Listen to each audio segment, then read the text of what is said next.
Hola, buenas tardes a los que están presentes aquí en la biblioteca y a los generosos amigos que andan dando vueltas por allí en el espacio virtual y que dijeron que se conectarían.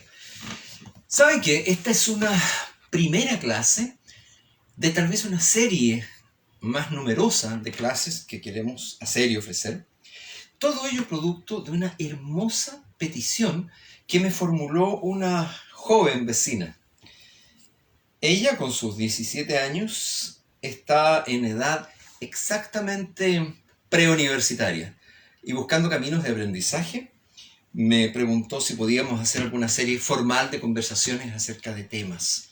Entonces organizamos esta, llamémoslo ciclo, como una especie de historia de las humanidades. Es un nombre genérico, en realidad. Lo que quisiéramos es poder mostrar una serie de desarrollos de la actividad y del pensamiento y de la conducta humana, que son los que nos han llevado a estar donde estamos y a hacer lo que hacemos, y entonces poder comprender los fundamentos de alguna de estas diversas disciplinas que llamé humanidades de modo general.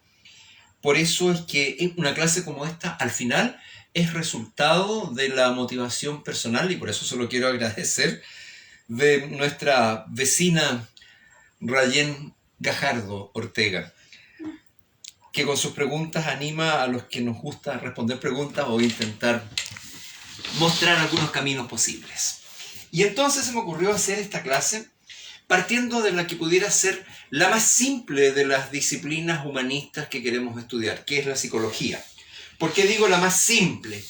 Porque es la más joven, es la que tiene menos recorrido y al mismo tiempo es la que todavía está, comparativamente con sus otras parientes, en pañales, literalmente con pocos conceptos propios, todavía sin teorías fuertemente sólidas, pero con un gran interés y que a la gente suele motivarla para buscar, preguntar, porque entre otras cosas es una de las disciplinas que nos representa como una forma de espejo ante la cual nos miramos y nos da explicaciones o por lo menos comentarios acerca de cómo somos, por qué hacemos algunas cosas, qué es lo que nos mueve y qué es lo que explica algunos de nuestros resultados y además parte de nuestra manera de sentir éxitos, triunfos, fracasos, frustraciones, represiones, tristeza, sufrimiento, alegría y neurosis.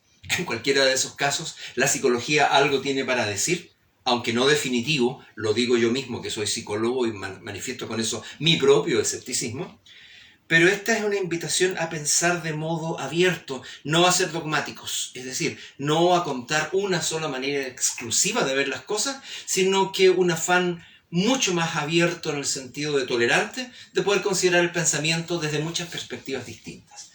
Me instalo aquí en la biblioteca con mi pizarrita, porque yo siempre fui criatura de pizarra, y lo más probable es que eso me ayude a organizarme, como si yo me hiciera con ello un torpedo, es decir, una de estas notas traicioneras de aprendizaje que uno se escribía antes de las pruebas para tener un poco de información suplementaria.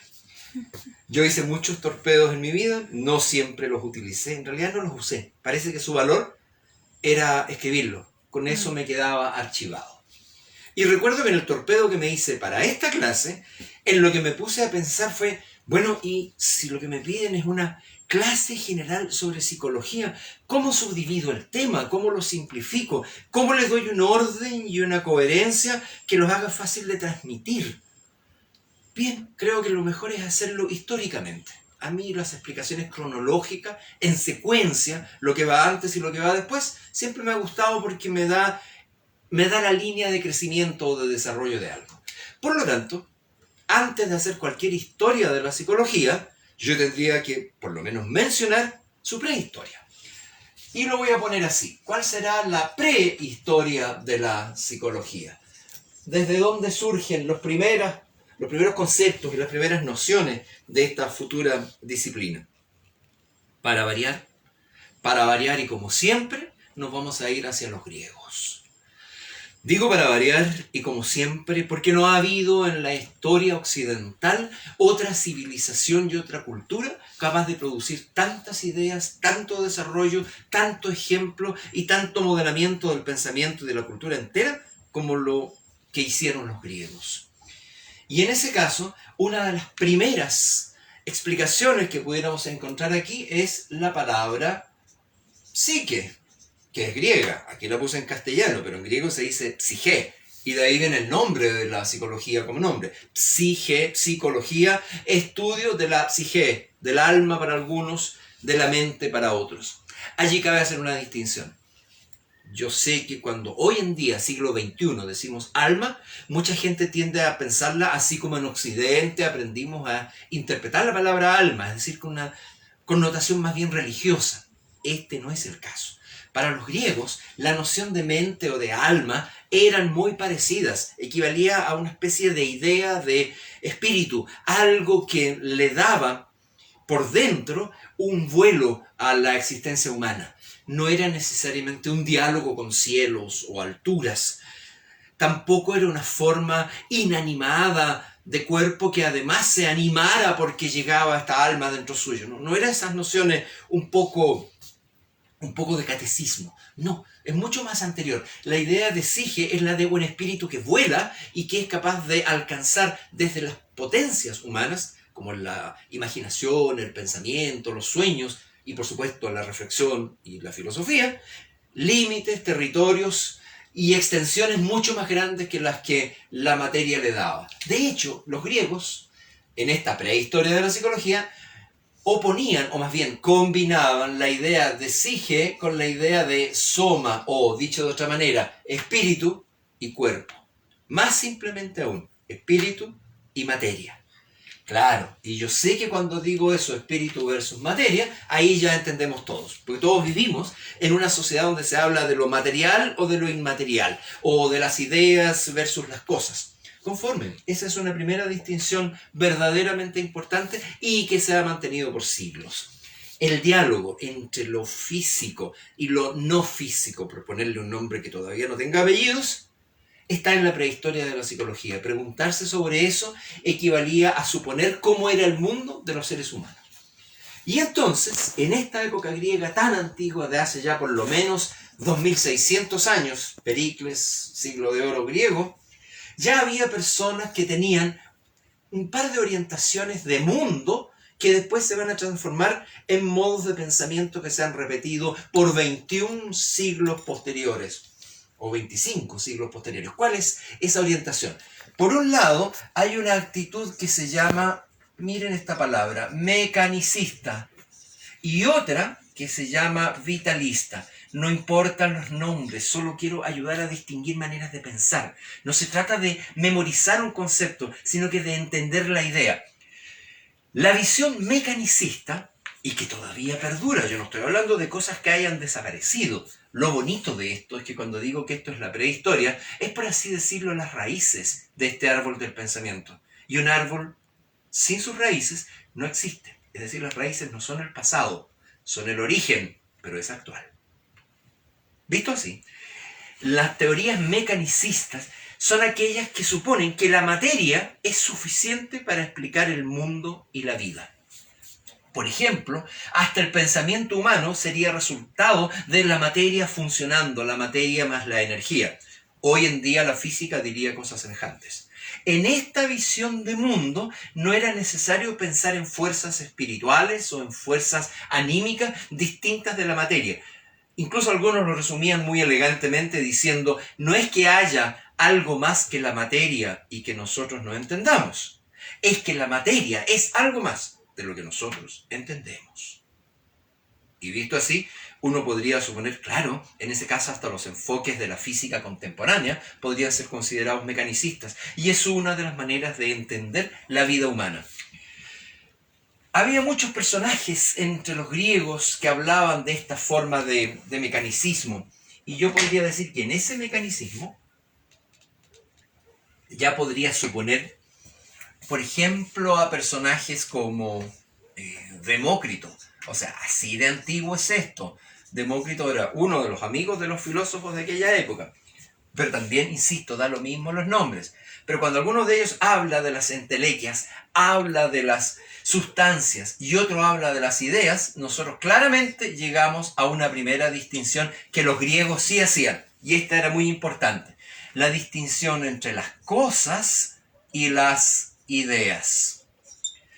No me van a decir que ustedes no piensan igual hoy en día cuando analizamos el mundo y a veces creemos que las cosas tienen un cierto efecto y las ideas tienen una naturaleza diferente. Nosotros seguimos pensando que las ideas parecen ser inmateriales y que las cosas parecen ser concretas y no tener vuelo. Tendemos a pensar así, como una especie de visión doble. A esa visión doble se la llama dualismo. Por eso se dice así, dualismo, porque es dual, porque es de a dos cosas que en general se oponen. Y digo en general porque para mí, en particular, estas cosas no se oponen, sino que se complementan. A veces pienso que las ideas son la expresión intangible de las cosas y que las cosas son el sustento material de las ideas y que van juntas. Por ejemplo, palabra y pensamiento. Los pensamientos podrían ser ideas y las palabras podrían ser cosas. Sí, claro, pero no hay palabra que no esté animada de un pensamiento. Y el pensamiento no existe, sino se expresa a través de palabras. En fin, yo creo que incluso en el siglo XXI, como estamos ahora, esta distinción entre cosas e ideas, más que una oposición, más que una contradicción, sigue siendo una saludable tensión que dinamiza toda nuestra manera de ver el mundo completo. Como ocurre en electricidad, entre electrones y protones y neutrones, esta visión mecanicista del mundo se mantuvo, y se mantuvo en Platón, que hablaba del mundo de las ideas y de las cosas, y se mantuvo incluso para Aristóteles, que después trata de hacer una clasificación de todas esas cosas. Ya. Segunda parte, no lo vamos a explicar más. ¿Qué significa esta otra orientación que llamé vitalista? La orientación vitalista dice que hay en los seres vivos algunas fuerzas que no se pueden explicar a través de la materia.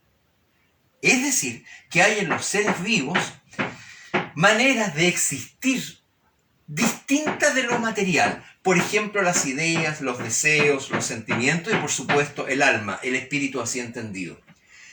En esta noción vitalista se le concede importancia a la idea de una divinidad creadora del mundo.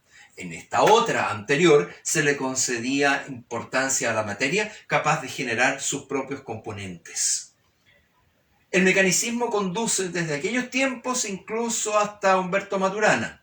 El vitalismo conduce desde esos mismos tiempos hasta las religiones contemporáneas o las búsquedas espirituales. Con el tiempo uno va a decir que las cosas podrían sintetizarse unas con otras. Pero podríamos dar un ejemplo más exacto de esto. ¿Qué se entiende por vitalismo? Para que no parezca que lo que estamos queriendo decir es espíritu religioso. No. Lo que se dice aquí es que las cosas tienen una finalidad, tienen un propósito en la vida. ¿Qué diría entonces un veterinario vitalista?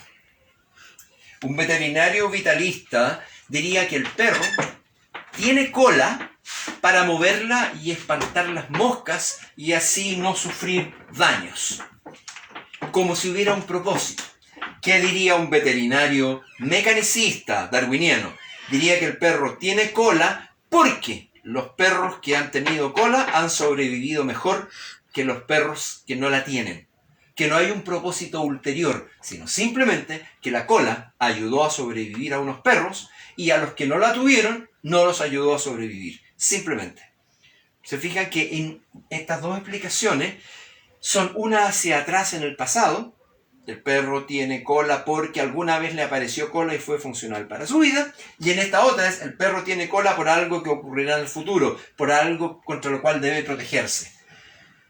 No es tan trivial que hagamos esta distinción. Nada de trivial porque pensar en la cola del perro no importa, pero pensar en nuestros motivos, en nuestras ideas, en por qué nos enamoramos de alguien, en por qué sufrimos con alguna persona, en por qué deseamos algo o tenemos sueños, podría ser una opción entre mecanismo y vitalismo absolutamente vigente todavía. Y fin de la primera parte y de la prehistoria. No queremos alargarlo más porque el propósito es más bien hacer un mapa, no más que un mapa. Y además un mapa a una escala chiquitita. Y un mapa a escala chiquitita significa que pudiéramos representar solo lo más grueso. Un geógrafo nos diría que es exactamente lo contrario. Es un mapa a escala muy grande. ¿Ok? Técnicamente lo es. Pero déjenme llegar entonces en esta prehistoria que me salto más o menos olímpicamente al siglo XIX, que es donde verdaderamente van a empezar los primeros intentos de la psicología por transformarse en una disciplina organizada. Ya ha habido desarrollos en ciencias, ya se pasó por el Renacimiento, ya hubo descubrimientos, ya hubo avances mecánicos, desarrollos económicos, estamos comenzando a vivir los efectos de la revolución industrial, las máquinas están dominando el mundo, todas esas son algunas de las coordenadas externas que hay. Bueno, en esa época entonces, donde todo parece ser tan mecánico y tan físico alrededor nuestro, era lógico que empezara a haber una mirada que buscara hacia el interior. Era lógico que quisiéramos aprender algo acerca de nosotros mismos. Por ejemplo, ¿por qué actuamos como actuamos? Si están de moda las máquinas y nos ayudan en tanto, se inventó la máquina de vapor, se inventó el telégrafo, se inventó el vehículo. Bueno, ¿será que el ser humano es una máquina? ¿Cuáles serán las partes de esta máquina? ¿Cuáles son las piezas que habrá que estudiar? ¿Cómo funciona la máquina de la vida? Y entonces aparecieron los primeros laboratorios de psicología. Nosotros los psicólogos habitualmente resumimos psicología con este símbolo, que es la psi griega. Los primeros laboratorios de psicología, como el de Wilhelm Wundt, que se dice históricamente que fue el primero, insisto en que no importa. Lo más importante es que aquí lo que intentaba hacerse era por primera vez ponerle ciencia al asunto, no puras opiniones. Por ejemplo, se exploraban reacciones humanas frente a diversos elementos o estímulos y se veía qué pasaba si suprimo este estímulo, si pongo el otro, si coloco lo demás allá, si apago, si enciendo, etc. Esos resultados, que sin duda eran muy precarios en esa época, sirvieron para algo enormemente útil y que después durará para siempre, que es el hecho de que se llegó a definir que el objeto de la psicología no es el estudio de la mente, ni el conocimiento de las ideas o lo que fuere, sino que su verdadero objeto es la conducta. O sea, la conducta humana es el verdadero objeto de estudio de la psicología, y ya no es la ciencia del cerebro, de la mente, del alma o de otras cosas. ¿Y qué utilidad tiene esto? Que la conducta es visible. La conducta se puede medir, se puede observar, se puede limitar, se puede acelerar, acentuar, se puede experimentar con ella. Y entonces, dentro de ciertos rangos, el que podamos observar la conducta bajo diversas condiciones nos hace que nos entendamos con respecto a qué estamos hablando cuando decimos a qué se dedica la psicología. Y les voy a contar cuáles son esas primeras áreas de dedicación de la psicología. Veamos. Lo primero que se pensó en ese siglo XIX, y es una distinción que todavía sigue completamente en pie, es cuáles son las bases de la conducta. Si existe algo que se llame conducta humana, entonces, ¿sobre qué se apoya? ¿De dónde surge? Y se encuentra, seguimos encontrando nosotros después, 200 años más tarde, tras esos razonamientos iniciales, que las bases son precisamente dos vertientes importantes. Una son las bases biológicas. Obviamente, el ser humano es una criatura biológica que tiene células, cuerpo, naturaleza, por decirlo así. Y que esas bases biológicas de la conducta son enormes, es decir, que hay en la biología elementos que determinan la conducta humana, que la conducta no es casual, no es al lote, no es desafortunadamente azarosa, no señor. La conducta es resultado, en este caso y para esa visión, de unas causas absolutamente reconocibles. Primeras causas, que cuando digo bases, lo que ellos estaban pensando era causas. Las primeras causas o bases biológicas son, por un lado, todo nuestro sistema de glándulas, es decir, me refiero a todas las hormonas. Así de importante. De hecho, se estudió primero la naturaleza de las hormonas antes que la naturaleza del sistema nervioso. Y era importante porque estas glándulas, entiéndase la hipófisis, la tiroides, la paratiroides, las suprarrenales, el páncreas y las glándulas sexuales como ovarios y testículos, son inmediatamente productores de conducta. Conductas de agresión, conductas de acercamiento, conductas de ternura, conductas de alegría, conductas de miedo, reacciones de defensa. Docenas de las conductas humanas tienen como base inmediata las glándulas. Y los cambios en la situación de las glándulas produce cambios enormes en la conducta, cambios visibles, observables. Se fijan que muchas veces entonces, cuando nosotros nos reímos de alguien porque parece que anduviera con la lesera, lo que estamos queriendo implicar es, a lo mejor hay trastornos hormonales en su organismo en este momento que no controla y que no conoce y que están determinando. Hay glándulas que sin duda te ponen más activo y otras que te ponen más agresivo y otras que te ponen más sexualmente insaciable y otras que te ponen más lento, más apático o más desmotivado. En cualquiera de esos casos, descubrir esos funcionamientos a veces puede terminar por resolver un montón de problemas de conducta sin entrar en mayores honduras. Se fijan que es simple verlo así. Lo que no es tan simple es creer que estas cosas actúan por sí solas. No, señor, las huichas. Esto no actúa por sí solo porque siempre interactúa con otras condiciones más. Por ejemplo, a las glándulas se va a sumar siempre la condición nuestra, la de cada uno y que difiere de humano en humano y que es el sistema nervioso central. Simplificado, es en realidad el cerebro más el cerebelo más la médula y todas las neuronas que recorren nuestro cuerpo.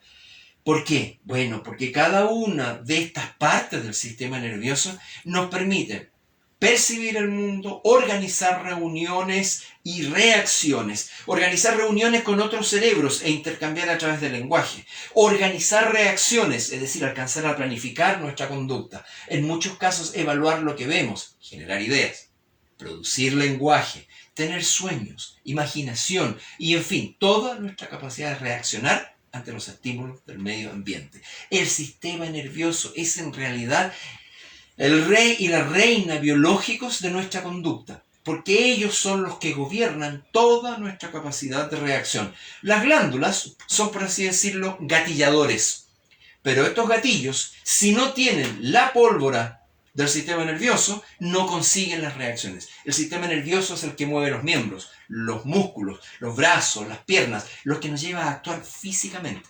El que mueve al aparato locomotor activo y pasivo, es decir, sistema muscular y sistema esquelético. En todos esos casos, el sistema nervioso, más ese tremendo órgano que tenemos, que es el cerebro, tremendo no tanto por su capacidad, lo usamos bien poco en realidad, pero sí por su extensión. El cerebro que está aquí adentro de un cráneo humano, si tú lo extiendes, es del tamaño de una alfombra, por lo menos. O sea, está tan plegado sobre sí que no es una superficie plana, se extiende. Y cada uno de ellos significa centenares de miles de neuronas. Más que centenares de miles. Miles de millones de neuronas. Decenas de miles de millones de neuronas están allí operando. Y todas esas neuronas contenidas en ese encéfalo o cerebro, lo que están haciendo es filtrar todos los estímulos del mundo, los exteriores y también los internos, que los producen las glándulas, para con eso producir conducta. Dejémoslo ahí por mientras, porque esto es un tema enorme y no nos queremos meter por ahora en biología de la conducta, pero sí contar que en realidad la base biológica es enorme en nuestra conducta y por lo tanto nada de lo que hacemos es casual. Nada. Y esa afirmación sí me permito reiterarla insistiendo casi majaderamente en ello. Nada de lo que hacemos es casual. Todo tiene motivos, causas, determinantes, influencias. No es que eso nos quite libertad, es que hace que nuestra libertad sea el ejercicio de algo que ya tiene su estructura propia. Bases 1, entonces, las biológicas. ¿Y cuáles son las otras bases que sirven tanto también? Bueno, las bases ambientales. O sea, nosotros como criaturas vivientes somos el resultado de una interacción entre la vida biológica y la vida ambiental. Lo que ocurre alrededor de nosotros, tanto en la naturaleza como en la sociedad, son determinantes de todo lo que hacemos. Por ejemplo, dentro de las bases ambientales está todo el aprendizaje. Nuestro aprendizaje es el resultado de ese diálogo con el ambiente. Y probablemente el mayor de los seres importantes de nuestra configuración interna en estas bases ambientales es algo que viene desde la biología, la herencia. Y digo que viene de la biología porque cuesta decir si la herencia es biológica o ambiental. En realidad lo que uno hereda genéticamente es un potencial. Y que ese potencial se actualice o no, ya es cuestión de nuestra relación con el ambiente. Por eso coloco la herencia en el ambiente propiamente tal, aunque su origen sea biológico. Por lo tanto, la herencia es una especie de promesa que heredamos, pero que la promesa se cumpla o no depende de cómo interactuemos con el ambiente. Se dice que es enormemente fuerte el componente hereditario en la inteligencia, en las reacciones emocionales, en el tipo físico, en una cantidad de actitudes que nosotros creeríamos que solo son productos psíquicos y muchas veces son en realidad resultado de una especie de cadena biológico-genética que nos está ayudando y determinando. Pero por otro lado, también es cierto que esa herencia tiene un montón de otros componentes ambientales que lo matizan. Podríamos decir, por ejemplo, que es muy, muy importante en este caso todo lo que ocurre con la sociedad y la cultura. A ver, me explico. Alguien podría ser un genio y haber nacido para desarrollar la teoría de la física cuántica. Sí, pero si ese personaje con ese gigantesco intelecto nace entre la tribu de los Mundugumor en Borneo, lo más probable es que solo habría llegado a inventar el arco y la flecha. Que a lo mejor es el mayor desarrollo que entre los Mundugumor se podía producir. Les permite cazar y alimentarse. Y ese es el genio de esa cultura. ¿Se fijan entonces que la sociedad y la cultura también determinan los límites de aquello que heredas? Los límites de aplicabilidad. Uno podría tener una disposición para ser un genio y una sociedad que lo lleve a ser solo apenas un pergenio. Y eso depende, por supuesto, de con qué te encuentres. Y entonces hay sociedades o épocas culturales que favorecen ciertos desarrollos más que otros. Ya llegará el momento que discutamos cuál es la época en la que vivimos nosotros. Y esas sociedades favorecen un desarrollo por encima de otros. Hay sociedades entonces que son economicistas, otras son más filosóficas, otras son más culturales, más contemplativas, más naturales, sociedades sedentarias, sociedades nómades. Ha habido de todo eso. Y por eso es que me parece importante que más adelante complementemos clases iniciales como esta con otro tipo de clases y les pedimos a los amigos que están mirando que si tienen preguntas que formular o comentarios que hacer, por favor los hagan porque eso también nos va a estimular acerca de cómo continuar. Nosotros suponemos que tendremos que hacer una historia de la cultura en Occidente, por lo muy menos, y revisar entonces la historia del arte y la de la historia y ver qué ha pasado con la geografía y con, en fin, docenas de cosas las que pudiéramos mostrar. Pero aquí estamos hablando del individuo humano y de los determinantes de su conducta. Estamos partiendo por el núcleo básico. Resultado entonces, nosotros somos producto de la interacción entre lo biológico y lo ambiental. Y hay momentos de la vida en que lo ambiental predomina sobre lo biológico y otros momentos en los que se invierte el proceso. Déjenme agregar un último elemento también a nivel de títulos, nomás, de cuáles son otros componentes ambientales. Hablábamos de la herencia traducida, después hablábamos de la sociedad y la cultura. Claro, imagínense lo que pasa con todos los medios de comunicación de masa. Fíjense lo que hace la internet con el cerebro de los niños. Menos importante que eso es, fíjense lo que pasa con la familia. Y que no se alteren los tradicionalistas. Lo que estoy diciendo no es que la familia sea menos importante, es que tiene menos impacto. Porque hoy en día los medios de comunicación están más en contacto con el cerebro de un niño que la familia. Salvo en estas épocas de cuarentenas. Pero en general, los niños tienen más exposición a los medios que a la familia. Menos aún que la familia, pero igualmente importante, es la educación. Sí, claro, pero la pongo en último lugar porque además la educación es la más limitada de estas influencias. En particular en Chile la educación es extremadamente atrasada en sus conceptos. Ya lo veremos, precisamente desde la psicología se puede cuestionar lo superficial que es la educación chilena. Por ejemplo, que no reconoce el inconsciente. Por ejemplo, que no considera los sueños. Por ejemplo, que cree que solo se desarrolla la personalidad cuando se transforma en un buen ciudadano. Todas esas monsergas del siglo XIX son una manera tan retrógrada de considerar al ser humano que evidentemente lo pongo al margen, porque es casi como algo así como honestidad intelectual mencionarla, pero creo que tiene una importancia mínima. La educación en realidad no está al nivel de la familia, los medios, la cultura, la sociedad y la herencia para hacer un ambiente potente que permita que los niños se desarrollen. Bien, fin de esta primera parte completamente básica.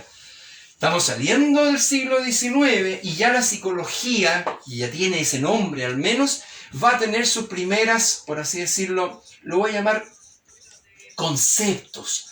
A los psicólogos, con algo de, iba a decir orgullo, pero no, con algo de vanidad, les gusta decir que se trata de teorías. Debo confesar con toda honestidad que en psicología no hay teorías. La psicología no es una ciencia, no tiene todavía el estatus epistemológico de una ciencia, sus conceptos no tienen el fundamento empírico como para transformarse en teorías. Son opiniones bien intencionadas y algunas de ellas verdaderamente geniales, pero no son más que eso. Las pocas observaciones que hay sólidas en psicología suelen provenir de otras ciencias como la biología, la neurología, ya lo veremos. Pero estos primeros conceptos, que solo los voy a enumerar para que veamos cuánto es lo que puede estudiarse en psicología y que me parece fascinante, son las áreas en las que toda la psicología se apoya y empieza a estudiar muchos de estos fragmentos de conducta humana. Después les voy a mostrar cuáles son las escuelas de pensamiento en psicología que consideran estos mismos elementos pero según su peculiar perspectiva. Y finalmente les voy a contar cuáles son los rasgos contemporáneos que tiene la psicología y sus aplicaciones.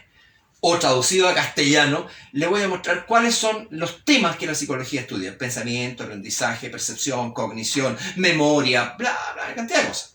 Y después les voy a mostrar cuáles son las orientaciones con las que todos esos conceptos son estudiados. Distinta a la orientación del psicoanálisis, que la del conductismo, que la de la tercera fuerza, etc., la cuarta fuerza y hasta la quinta fuerza. Y finalmente, y con eso queremos terminar la próxima clase, vamos a hablar de psicología de la inteligencia, psicología del carácter, psicología de las negociaciones, que ya son psicologías aplicadas, que tienden a ser fascinantes, porque esas ya son un cuadro de lo que nosotros seamos ahora.